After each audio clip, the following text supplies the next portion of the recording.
हरिओम। मैं रेणु कुमारी। हमने वर्ण के पहले भाग में पढ़ा था वर्ण किसे कहते हैं, वर्णमाला किसे कहते हैं और वर्ण के कितने भेद हैं। आज हम पुनः उसकी पुनरावृत्ति करते हुए आगे बढ़ेंगे और स्वर वर्ण, व्यंजन वर्ण और वर्णों की संख्या के बारे में जानेंगे। तो सबसे पहले वर्ण। वर्ण उस मूल ध्वनि को कहते हैं जिसके खंड या टुकड़े नहीं किए जा सकते, जैसे अ, आ, क, ख, ग इत्यादि। वर्णमाला।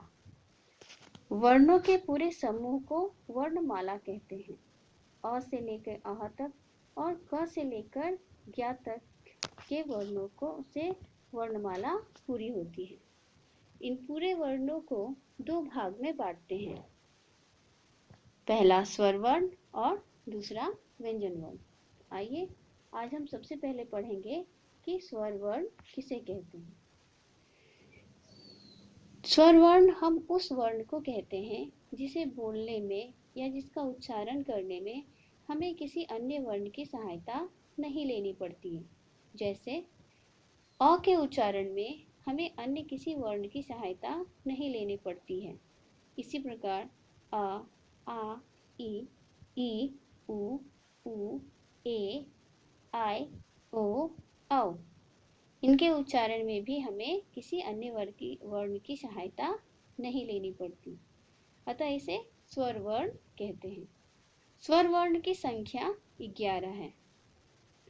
स्वर वर्ण के 3 भेद हैं, पहला ह्रस्व स्वर, दूसरा दीर्घ स्वर और तीसरा प्लुत स्वर।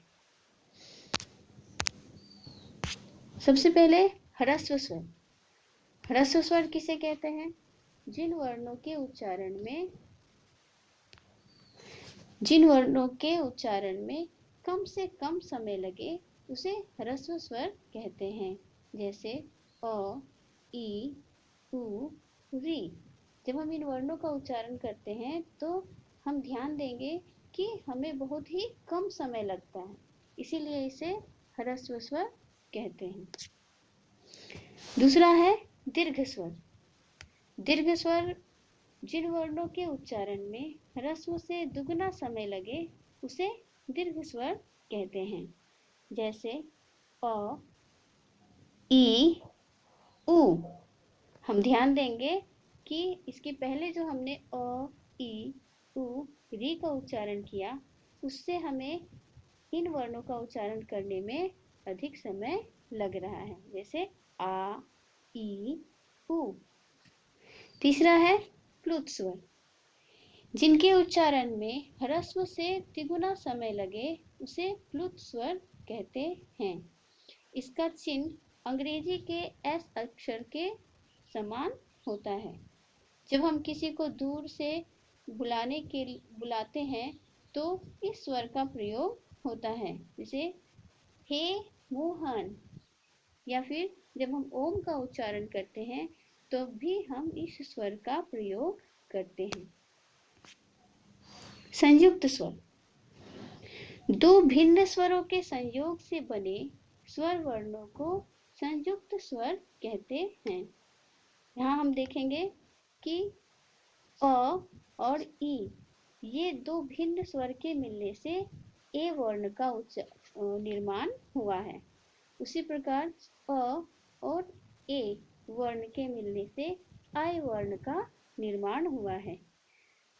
अ और उ वर्ण से ओ का निर्माण हुआ है।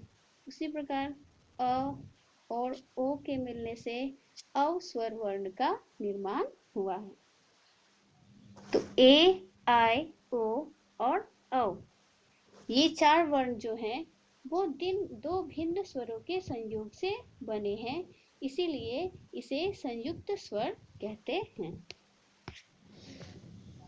अब आते हैं व्यंजन वर्ण। जिन वर्णों का उच्चारण स्वर वर्ण की सहायता से होता है उसे व्यंजन वर्ण कहते हैं। जैसे क।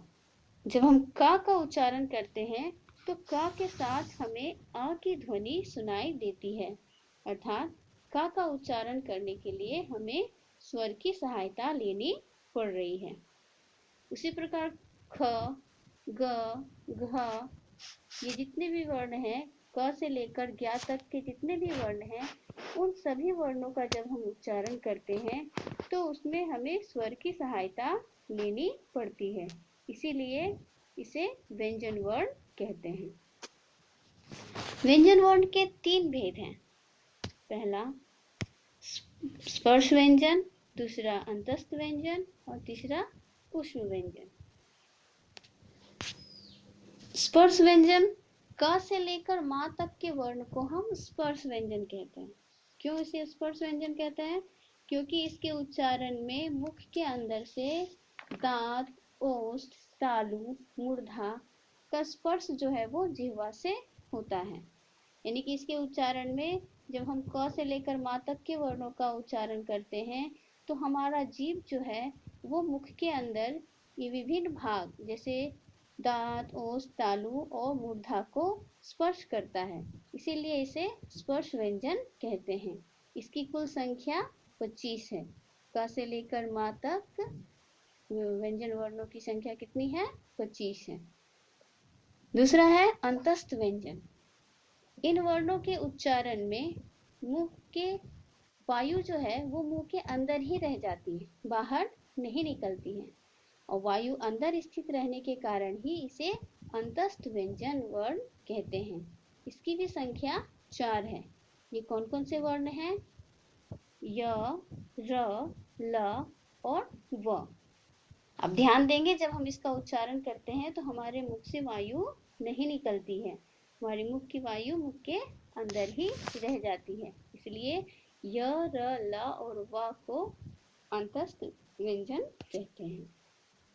ऊष्म व्यंजन, इन वर्णों का उच्चारण जब हम करते हैं तब मुख से ऊष्म वायु बाहर निकलती है, अतः इसे ऊष्म व्यंजन वर्ण कहा जाता है। इसकी भी संख्या 4 है। जब हम श, स, श और हा का उच्चारण करते हैं तो हम अनुभव करेंगे कि हमारे मुख से गर्म वायु बाहर निकल रही है, इसलिए इसे ऊष्म व्यंजन वर्ण कहते हैं। संयुक्त वर्ण, इन वर्णों का निर्माण 2 वर्णों से होता है, इसीलिए इसे संयुक्त वर्ण कहते हैं। यहाँ ध्यान रखेंगे कि इन वर्णों का निर्माण जो है वो भिन्न व्यंजन वर्ण, 2 भिन्न व्यंजन वर्ण से हुआ है। जैसे क और श, ये 2 व्यंजन वर्ण के मिलने से 6 वर्ण का निर्माण हुआ है। उसी तरह त और र के मिलने से त्र वर्ण का निर्माण हुआ है। ज्ञ वर्ण जो है वो ज और य से हुआ है। श्र, यहाँ थोड़ा प्रिंटिंग मिस्टेक है, यहाँ होगा श्र। श्र वर्ण का निर्माण जो है वो श और र से हुआ है, इसलिए इसे संयुक्त वर्ण कहते हैं। उम्मीद है आपको वर्ण, वर्णमाला, वर्ण के भेद, स्वर वर्ण, व्यंजन वर्ण और उनके भेद, ये सभी समझ में आ गए होंगे। धन्यवाद।